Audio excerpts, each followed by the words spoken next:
Fala galera, sejam bem-vindos a mais um vídeo aqui do canal. Hoje vamos abordar o tema região superficial do dorso, mas antes, curtam o vídeo, se inscrevam no canal se ainda não forem inscritos, para que mais pessoas tenham acesso a esse conhecimento. Antes de começarmos, temos que diferenciar músculos superficiais do dorso de músculos profundos do dorso. Os músculos profundos ou músculos intrínsecos do dorso é uma massa complexa de feixes pouco definida que vai ter como ação principalmente a manutenção da postura corporal. É diferente dos músculos superficiais. Os músculos superficiais também recebem o nome de músculos extrínsecos do ombro.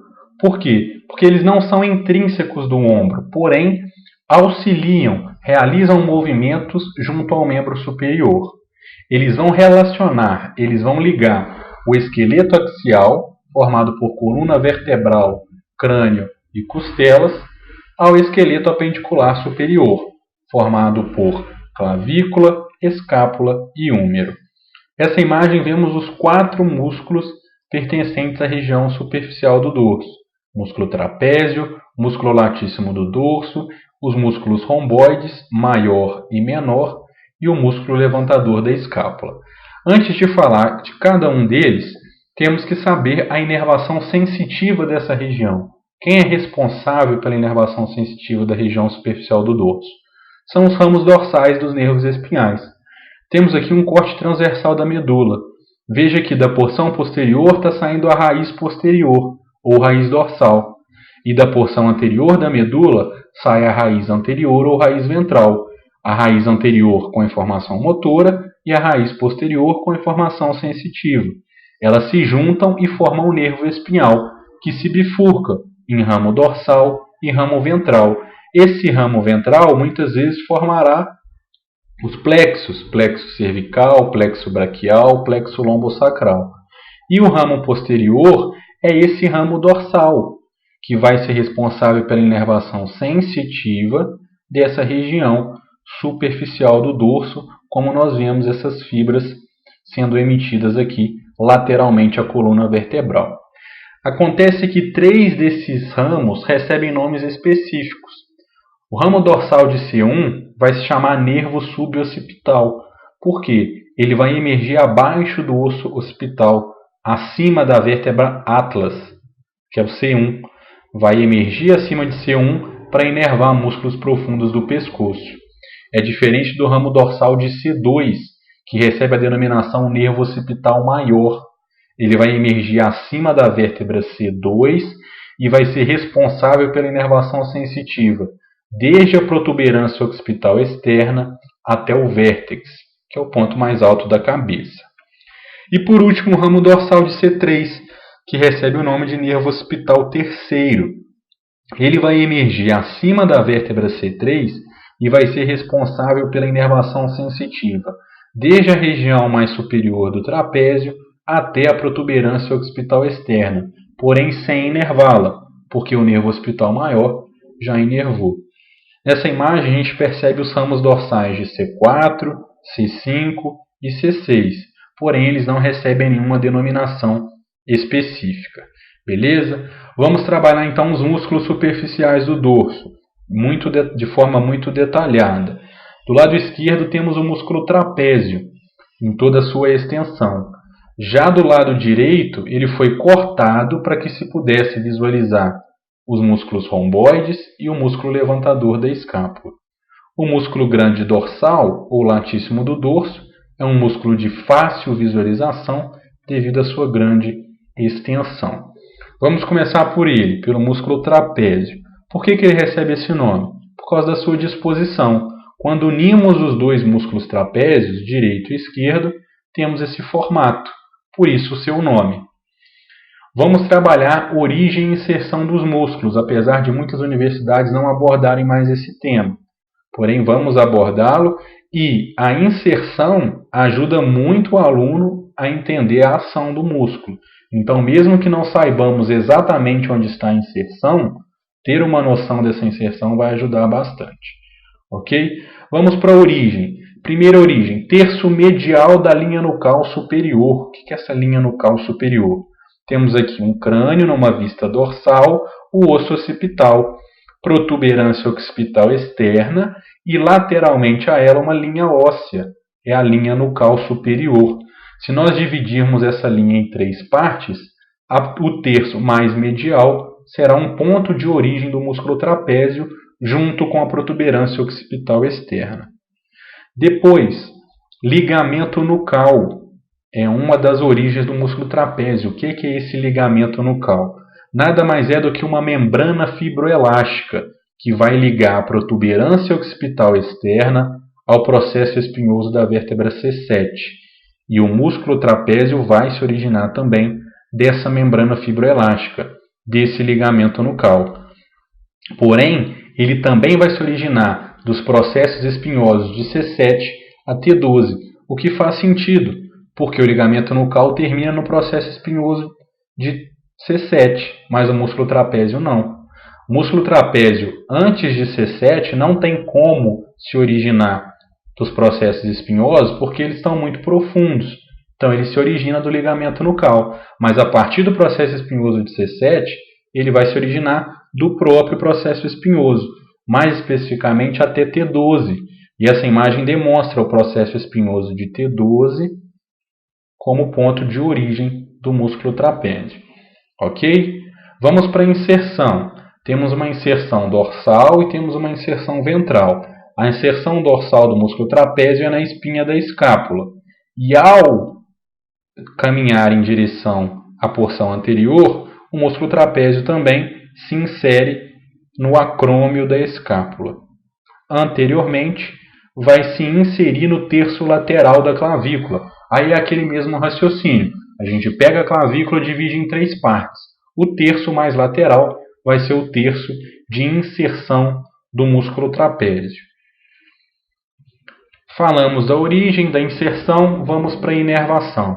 Quem é o responsável pela inervação motora do músculo trapézio? É o nervo acessório, é o 11º par craniano, que apesar de ser um par craniano, que a gente estuda na neuroanatomia, apresenta uma raiz espinhal.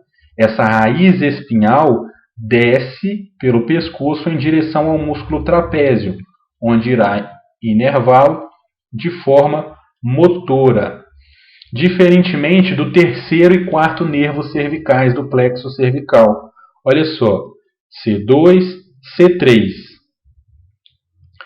Se é plexo cervical, é ramo anterior. Pega o ramo anterior do nervo espinhal C3, o ramo anterior de C4, eles se juntam e vão em direção ao músculo trapézio, onde também farão inervação, porém não de motricidade.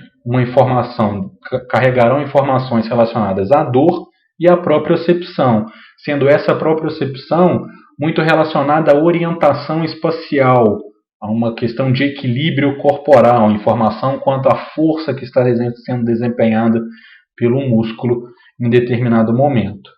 Ok? Nessa imagem mais superior, a gente consegue visualizar o nervo acessório descendo superiormente, superficialmente ao músculo levantador da escápula aqui e inervando o músculo trapézio internamente como um mecanismo de proteção. Beleza? Vamos para a irrigação. Qual é a artéria responsável pela irrigação do músculo trapézio? É o ramo superficial da artéria cervical transversa. A artéria cervical transversa, que também pode ser chamada de artéria transversa do pescoço, ela tem a sua origem no tronco tíreo-cervical, que por sua vez vem da artéria subclávia. Essa artéria cervical transversa, ela vai se dividir num ramo superficial e num ramo profundo. O ramo superficial vai para o músculo trapézio. Essa imagem mostra aqui a artéria cervical transversa, que emitirá um ramo superficial que chegará no músculo trapézio. E aqui a gente consegue visualizar em vermelho vasos arteriais, que são ramos do ramo superficial da artéria cervical transversa, chegando aqui no músculo trapézio. Tranquilo, galera? Falamos de inervação, falamos de irrigação, vamos chegar na ação. Quais são as ações do músculo trapézio?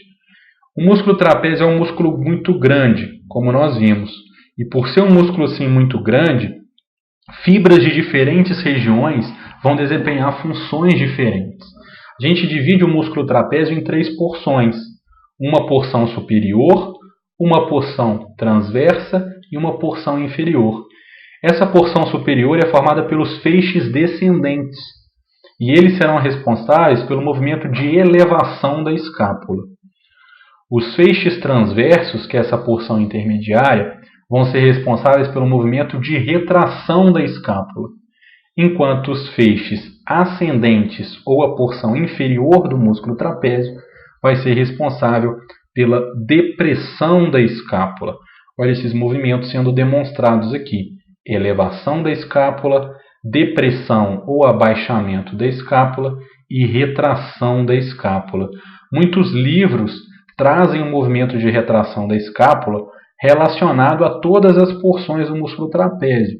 Então, tanto a porção superior, quanto a inferior, quanto a intermediária, realizariam aí a retração da escápula. Tem uma outra função desempenhada pelo músculo trapézio que causa muita dúvida nas pessoas. No movimento de abdução do ombro, o trapézio é responsável por rotacionar a escápula. E quando ele faz essa rotação da escápula, ele permite que a cavidade glenoide se suspenda, se eleve, permitindo assim o movimento de abdução do ombro. É um pouco difícil só de imaginar, por isso a gente trouxe um vídeo que vai mostrar essa elevação da cavidade glenoide num movimento de rotação da escápula durante a abdução do ombro.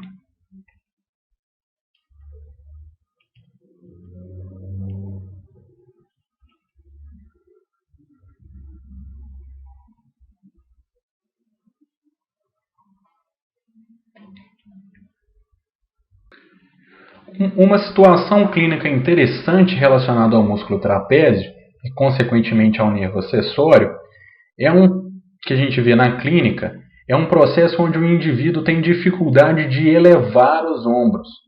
Se o indivíduo tem uma lesão do nervo acessório, o músculo trapézio estará fraco. Muitas vezes não conseguirá desempenhar a sua função.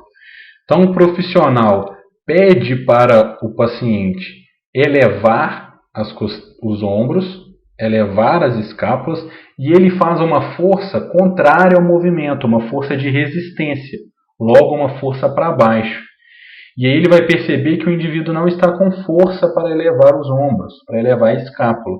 Isso decorre muitas vezes de uma lesão do nervo acessório, que não está inervando, portanto, de forma eficiente o músculo trapézio, e esse músculo trapézio não está conseguindo desempenhar uma de suas funções. Tranquilo? Vamos para o segundo músculo, o músculo grande dorsal, ou músculo latíssimo do dorso. Um músculo fácil de identificar, um músculo muito grande. O músculo grande dorsal tem várias origens. Processos espinhosos das 6 vértebras torácicas inferiores. Outra origem é a fáscia toracolombar. A fáscia toracolombar é essa fáscia, essa porção mais esbranquiçada, formada por 3 camadas de fáscias com aponeuroses, que são inserções de músculos dessa região ali, tanto no processo espinhoso quanto no processo transverso dessas vértebras. A fáscia toracolombar vai ser uma das origens do músculo grande dorsal, assim como a crista ilíaca. A crista ilíaca é essa porção óssea que forma a margem superior do osso íleo, que estudaremos nos ossos de membro inferiores. E também tem como origem as 3 ou 4 costelas inferiores. Beleza? Vamos para a inserção. Onde que está a inserção do músculo grande dorsal, do músculo latíssimo do dorso? Está lá no úmero. Mais especificamente, ela está no sulco intertubercular do úmero. Vejam bem, tubérculo maior, tubérculo menor. Entre esses tubérculos tem um sulco. É o sulco intertubercular, por onde vai passar um importante tendão, que é o tendão da cabeça longa do músculo bíceps braquial. No assoalho desse sulco vai se dar a inserção do músculo grande dorsal, estando totalmente relacionado com as ações que esse músculo desempenhará. Ok? Qual que é a inervação? Na nossa mesma linha de raciocínio. Inervação do músculo grande dorsal é pelo nervo tóraco-dorsal. O nervo tóraco-dorsal é um nervo que tem origem no fascículo posterior do plexo braquial, entre o nervo subescapular superior e o nervo subescapular inferior. O nervo tóraco-dorsal se origina do fascículo posterior e caminha em direção ao músculo grande dorsal, onde irá inervá-lo de forma motora, e caminha ao lado da artéria tóraco-dorsal. A artéria tóraco-dorsal é uma artéria proveniente da artéria subescapular. A artéria subescapular, que por sua vez vem da terceira porção da artéria axilar, vai se dividir em artéria circunflexa da escápula e a artéria tóraco-dorsal. É essa artéria tóraco-dorsal que está indo para o músculo latíssimo do dorso e irrigá-lo. Ações do músculo grande dorsal. Primeiro, a adução do braço. Veja nessa imagem o movimento de adução do braço. Também realiza a rotação medial do braço, que nada mais é do que girar o húmero medialmente. E faz o movimento de extensão do braço. Essa imagem está sendo demonstrada como uma hiperextensão, porque muitas vezes a gente considera a extensão apenas o retorno para a posição anatômica de um membro que está fletido. Então a gente fez a flexão do membro superior, o processo de voltar esse membro para a posição anatômica recebe a denominação de extensão. E quando eu passo dessa posição anatômica, eu já estou numa hiperextensão. Muitos anatomistas gostam desses termos, mas o importante é saber que ele está relacionado ao músculo grande dorsal. Uma outra ação desse músculo eleva o corpo em direção aos braços durante a escalada. Nessa imagem a gente vê os homens aqui escalando, eles seguram a mão num ponto e puxam o corpo em direção a esse ponto. Quem que faz isso? Qual é o músculo que auxilia nesse movimento? O grande dorsal. E esse movimento também é realizado no exercício de barra, por exemplo, é realizado também na natação. Então, todas essas atividades vão trabalhar bastante o músculo latíssimo do dorso. Beleza? Vamos seguir os músculos romboides e depois o músculo levantador da escápula. Os músculos romboides maior e menor muitas vezes estão unidos, como nessa imagem aqui, mas também podem estar cortados. Primeiro, o músculo romboide maior. O músculo romboide maior é um músculo mais inferior. Ele vai ter a sua origem nos processos espinhosos de T2 a T5. Olha só, o processo espinhoso de C7 mais proeminente. Então é claro que esse aqui é o processo espinhoso de T1. Aqui já é o processo espinhoso de T2. Então T2, T3, T4 e T5 como ponto de origem do músculo romboide maior. E a inserção? A inserção vai se dar na margem medial da escápula, mais especificamente inferior ao nível da espinha da escápula, até o ângulo inferior da escápula. Tranquilo? É diferente do músculo romboide menor. O músculo romboide menor está mais acima. Ele vai ter como origem o processo espinhoso de C7 e o processo espinhoso de T1. Mas você lembra qual estrutura que está chegando no processo espinhoso de C7? É o ligamento nucal. Então, o músculo romboide menor também terá sua origem no ligamento nucal.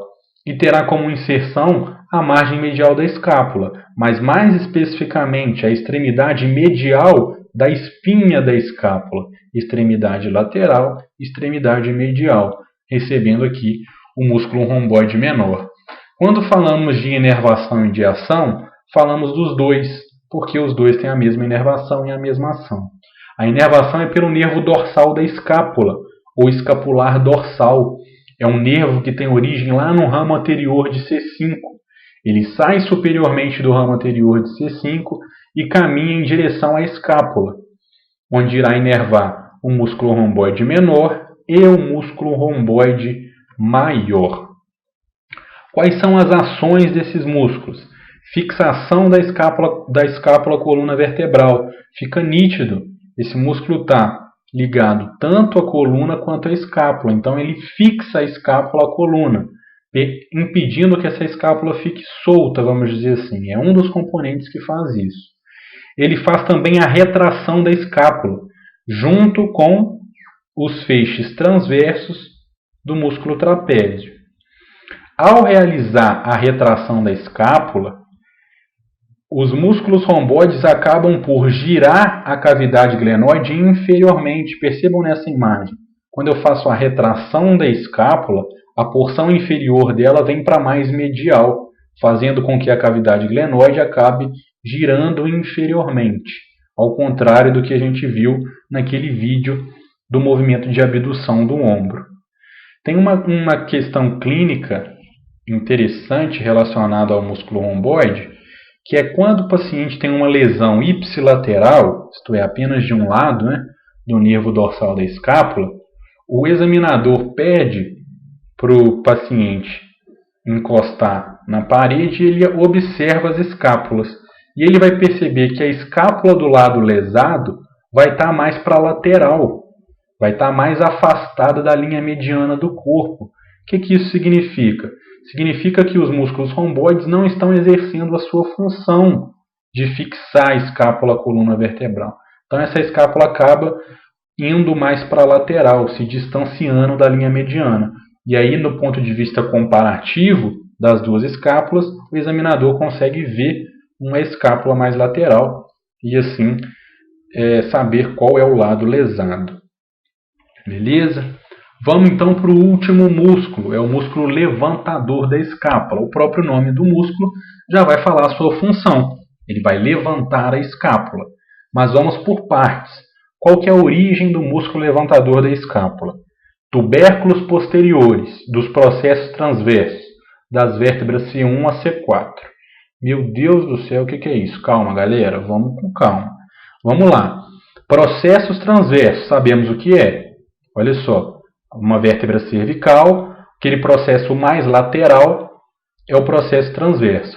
E as vértebras cervicais vão ter tubérculo anterior e tubérculo posterior nesse processo transverso.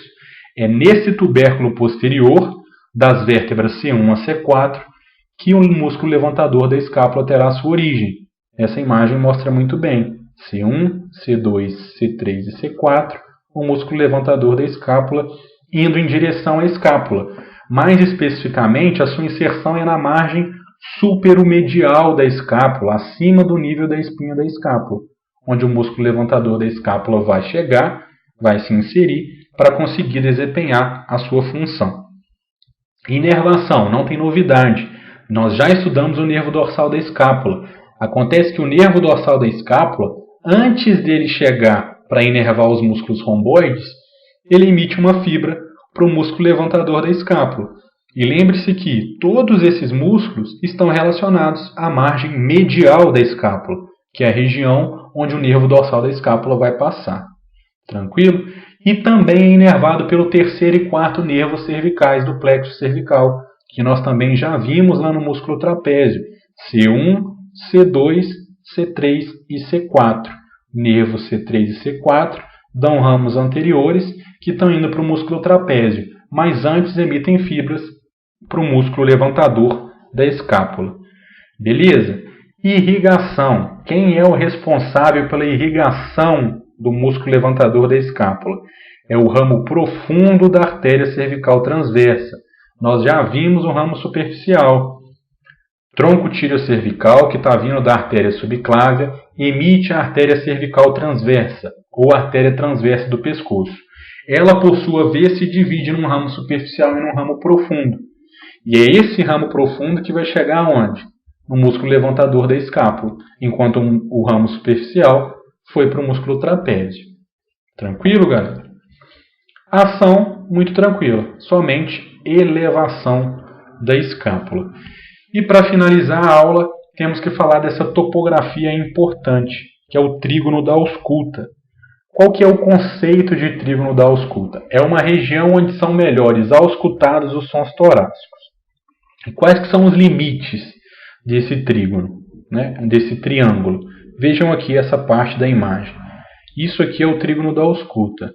O limite inferior é o músculo grande dorsal, ou latíssimo do dorso.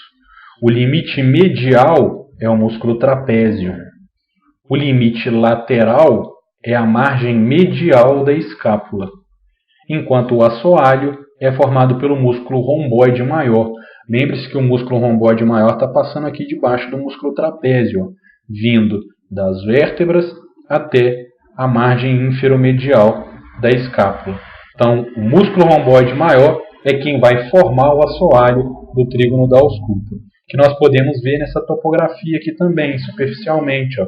Olha só, músculo grande dorsal como limite inferior, músculo trapézio como limite medial e margem medial da escápula como limite lateral, e tendo o assoalho, o músculo romboide maior. Na clínica, quando você vai auscultar um paciente, é muito comum você pedir para ele cruzar os braços sobre o tórax. Para que isso? Quando ele faz isso, a escápula se desloca anterolateralmente, fazendo com que o trígono da ausculta tenha um tamanho maior, ele aumente de tamanho. E aí você facilita o processo de ausculta em função desse movimento, dessa técnica. Beleza, galera? Obrigado pela atenção, aulinha pesada, como é de costume na anatomia.